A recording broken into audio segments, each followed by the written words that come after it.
ketemu lagi pada pembelajaran kali ini. Nah, pada pembelajaran kali ini kita akan belajar tentang sesuatu yang mungkin kalian sering untuk melihatnya atau mungkin sering menerimanya, yaitu tentang surat. Nah, sebelumnya nih Ibu mau bertanya nih, apakah kalian pernah menerima atau menulis surat sebelumnya? Pernah. Coba boleh sebutkan surat apa saja yang pernah kalian tulis atau kalian terima? Mungkin dari Mbak Lutfi? Surat izin tidak masuk. Oke, Mbak Diva? Surat izin kegiatan. Mbak Ana? Surat undangan. Oke. Mbak Arda mungkin? Surat rapat. Oke, berarti semuanya sudah familiar ya dengan kata surat. Oke, untuk mengetahui pemahaman kalian awal tentang surat, di sini Ibu ada post test yang bisa kalian kerjakan. Silahkan untuk membuka quizisnya. Lalu kalian bisa memasukkan kode ini 604749. Ini untuk barcode-nya kalau misalnya mau.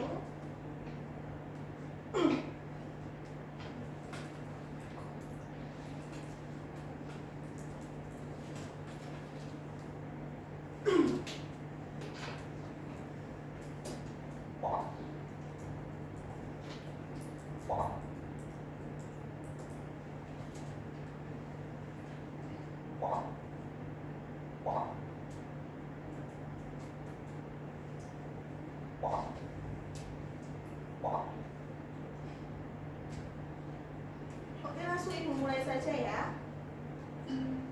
Silahkan mengerjakan quizisnya, dikerjakan dengan jujur karena ini hanya untuk memantau pemahaman awal kalian saja.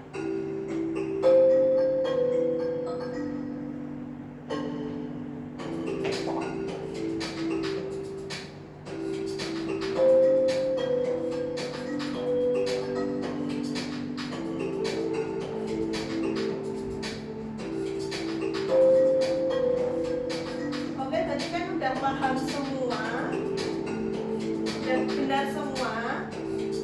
Oke, berarti kan kita lanjut untuk ke pembelajarannya. Nah, tadi kan kalian udah tahu tuh tentang surat itu apa. Jadi pada hari ini kita tuh akan mempelajari tentang pengertian surat, jenis-jenisnya, lalu fungsi dan struktur surat itu sendiri. Langsung kita masuk ke pengertian. Surat adalah komunikasi tertulis yang digunakan untuk menyampaikan pesan atau informasi. Nah, surat itu dikirim dari satu pihak ke pihak lain dengan tujuan tertentu. Surat itu memiliki 3 fungsi. Yang pertama yaitu sebagai alat komunikasi tertulis, jelas ya, karena surat itu kan ditulis. Selanjutnya yaitu sebagai bukti tertulis yang dapat dipertanggungjawabkan. Nah, contohnya yaitu surat perjanjian kontrak kerja. Nah, di surat itu biasanya kan ada tuh kontrak antara pegawai dan juga perusahaan. Ada hal-hal yang boleh dilakukan, ada hal-hal yang tidak boleh dilakukan selama kontrak kerja. Jika semisalnya pegawai itu melanggar kontrak kerja itu, maka surat itu bisa memiliki nilai hukum, bisa juga dibawa ke jalur hukum. Makanya surat itu bisa menjadi pertanggungjawaban. Contoh selanjutnya yaitu sebagai arsip atau dokumentasi dalam kegiatan administrasi. Contohnya surat undangan rapat sebagai dokumentasi bahwa akan terjadinya rapat. Lalu juga bisa surat keputusan. Nah, itu bisa menjadi arsip bagi perusahaan tentang SK-SK yang berlaku. Selanjutnya ada jenis surat, ada surat pribadi, ada surat resmi, ada surat niaga. Surat resmi itu tuh digunakan dalam instansi atau lembaga dengan bahasa yang formal. Biasanya surat resmi itu ada kop suratnya, ada nomornya, ada perihalnya, ada lampirannya. Lalu ada surat pribadi yang biasanya untuk kepentingan pribadi, misalnya untuk teman atau keluarga itu menggunakan surat pribadi. Lalu ada surat niaga yaitu untuk kepentingan bisnis, biasanya ada surat permintaan penawaran barang atau surat pemesanan barang. Nah, ini untuk struktur suratnya anak-anak, ada kop surat, ada tempat dan tanggal surat. Ya, seperti misalnya Surakarta 17 Agustus 2026, yaitu nama dan tanggal surat. Terus ada alamat tujuan yang terhormat, terus ada namanya, ada jabatannya, ada untuk perusahaan mana, lalu juga ada alamat lengkap dari perusahaan yang dituju, misalnya kalau itu surat resmi. Lalu ada salam pembuka biasanya dengan hormat. Lalu ada isi surat itu sendiri. Ada salam penutup biasanya hormat kami. Lalu ada tanda tangan dan nama pengirim. Nah, ini ada contoh surat pribadi dan juga ada surat resmi. Nah, bisa kita lihat ya, anak-anak bisa lihat dulu di sini. Di surat resmi itu ada kop suratnya. Di surat pribadi dan di surat resmi itu juga ada tempat dan tanggal penulisan surat. Tapi bedanya di surat resmi itu ada nomor, ada lampiran, ada halnya. Di surat pribadi itu tidak ada. Dan untuk gaya penulisannya juga berbeda, mungkin menggunakan bahasa yang lebih santai atau lebih hangat dengan surat pribadi. Tapi untuk surat resmi itu menggunakan bahasa yang formal. Nah, di sini Ibu mau kalian sama-sama melihat gambar ini. Kira-kira di surat ini apa bagian yang salah? Ya, kalian bisa lihat dulu ini gambarnya. Ini kelihatan ya.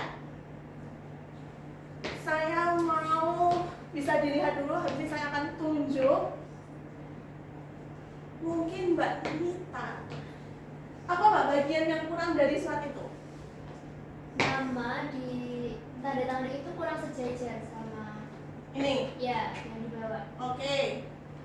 Oke, terima kasih untuk Mbak Nita, jawabannya benar sekali. Applause dulu. Lalu Mbak Ana, apa Mbak yang kurang lagi? Mungkin karena ini surat resmi tidak tertulis perihal suratnya. Oh ya, perihal nomor sama? Lampiran. Iya, betul sekali. Terima kasih Mbak Nata. Applause dulu. Lalu Mbak Lutfi, apa Mbak yang kurang lagi Mbak? Tidak ada salam penutup. Tidak ada salam penutup. Oke, betul. Terima kasih Mbak Lutfi. Terima kasih. Selanjutnya Mbak Nanda, apa lagi yang kurang dari surat ini? Mungkin kopnya agak kurang ya kalau di Kopnya kurang apa? Apakah kop dalam surat resmi itu benar seperti itu? Harusnya ada apa? ada logo. Iya, betul, ada logo. Lalu ini kan surat undangan ya anak-anak ya. Apakah benar jika mengundang seseorang itu harus seperti ini? Suratnya seperti ini? Harusnya ada apa dalam surat undangan? Kan ini undangan diberitahukan akan diadakan kegiatan kelas meeting. Waktu pelaksanaan. Iya, betul. Lalu ada tanggal, betul. Lalu Hari. iya, betul. Apakah dalam surat resmi itu benar menggunakan salam pembukanya seperti ini? Harusnya apa? Dengan hormat. Iya, betul sekali. Jadi kan sudah paham ya struktur surat.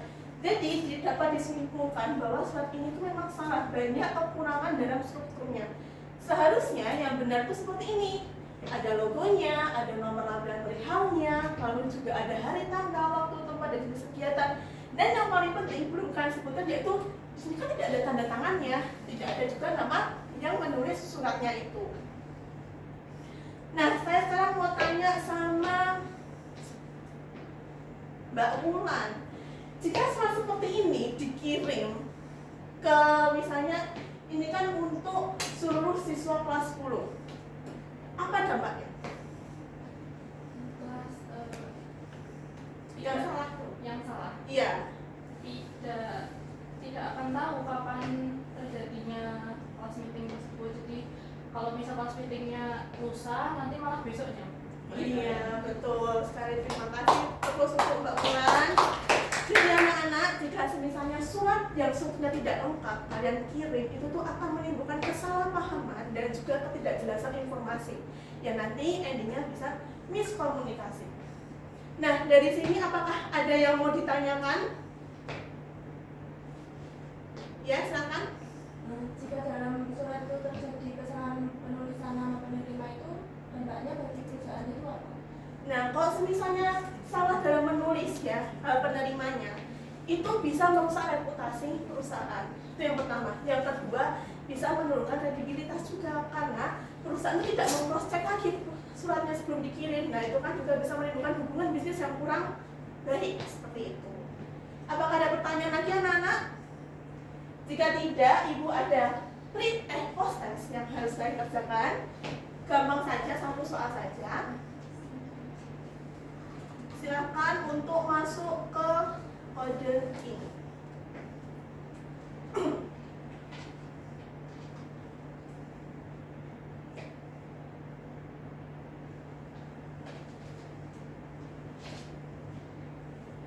Ya, untuk post test ini dikerjakan dengan benar, jangan meniru, jangan melihat AI.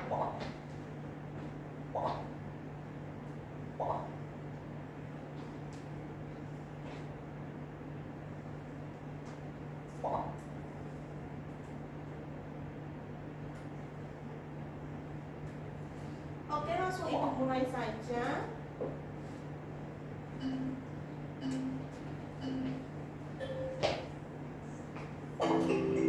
Bisa dikerjakan.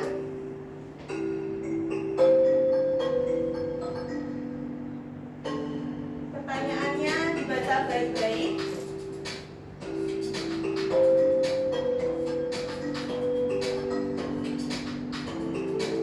Pertanyaannya, wow, benar semua ya, nggak ada yang salah. Hebat.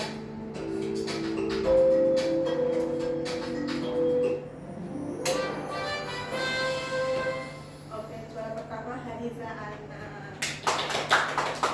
Oke.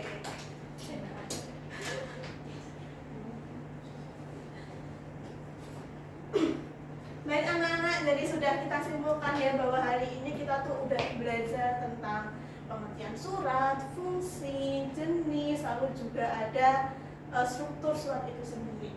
Surat itu adalah suatu alat komunikasi tertulis yang sangat penting dalam bidang administrasi. Surat itu memiliki fungsi sebagai bukti tertulis, arsip, dokumentasi, dan juga sebagai bukti penanggung-jawaban.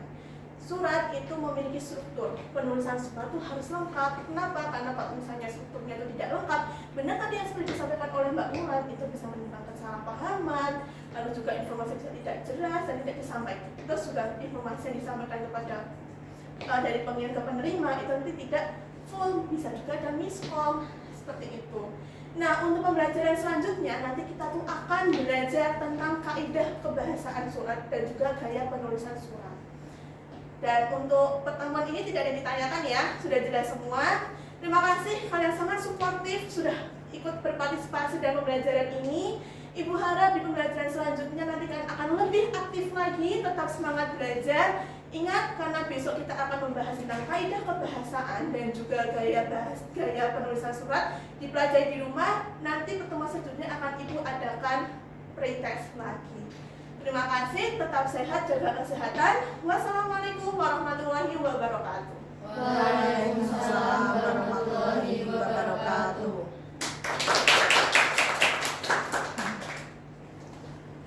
Sambil duduk ya, sambil membenahi itu kamu duduk di situ dulu.